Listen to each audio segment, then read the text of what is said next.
முருங்கை நட்டவர் வெறுங்கையோட போவாரும்பாங்க. ஏன் வெறுங்கையோட போவார்?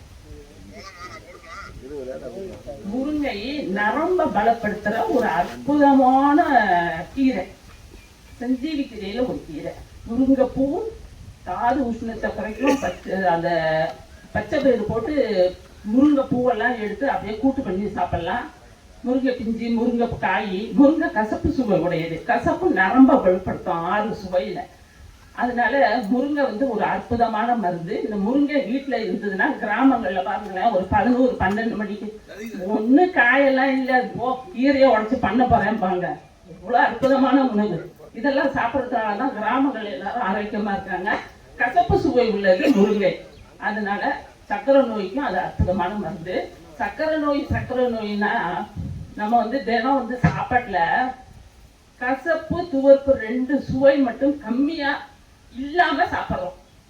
நீங்க எந்த வகையிலாவது, இப்ப நாவப்பழ சீசன், கசப்பு துவர்ப்பு மாவு சத்து தானே, அரிசி மாவு, சாம்பார் மாவு 2 சேர்த்தா புளிப்பு தங்க, புளிப்பு கொழுப்பு கொடுப்போம்.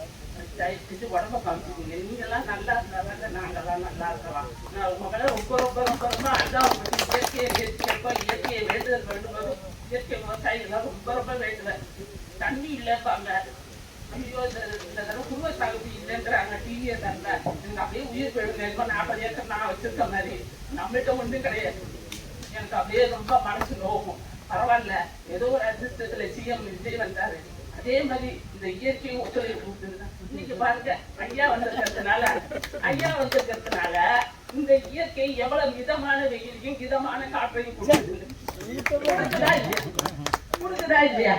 அந்த மாதிரி சிஎம் விஜய் வந்தப்ப நல்லது செய்யணுங்கிற எண்ணம் உள்ளவங்களுக்கு மாதம் 3 மழை பெய்யும். நாங்கள்ல இந்த ஊர் தானே பெய்யட்டும். அதிகமா எடுத்துக்கிட்டேன், மன்னிக்கணும். எவ்வளவு எல்லாத்தையும் பத்தி பேசணும்னா நாள் முழுக்க பேசுவேன். எல்லாம் என்ன கிடைக்குதோ அதெல்லாம் சாப்பிடுங்க. கசப்பு துவர்ப்பு உணவுல அதிகம் எடுத்துக்குங்க. ஒரு நாவப்பழம் 200 ரூபாய்க்கு நினைக்காதீங்க. அதை குடும்பத்தோட வாங்கி போய் சாப்பிடுங்க. கொய்யா பழம், கொய்யா காயில கசப்பு துவர்ப்பு, கொய்யா பழத்துல இனிப்பு புளிப்பு கொழுப்பு, கசப்பு துவர்ப்பு ரத்தம். இதான் மாறுபாடு. டாக்டர் சாப்பிடுறாங்க. நீங்க ஏதோ மாறுபட்டு சாப்பிட்டீங்கன்னா நல்லா இருப்பீங்க. அதெல்லாம் டாக்டர் சொல்லிடுவாரு. அதெல்லாம் சாப்பிட்டா நம்ம என்ன பண்றது? மறுபடி பண்ணா தானே திரும்ப மறுபடி பண்ணலாம். நல்லா இருக்கட்டும். நன்றி.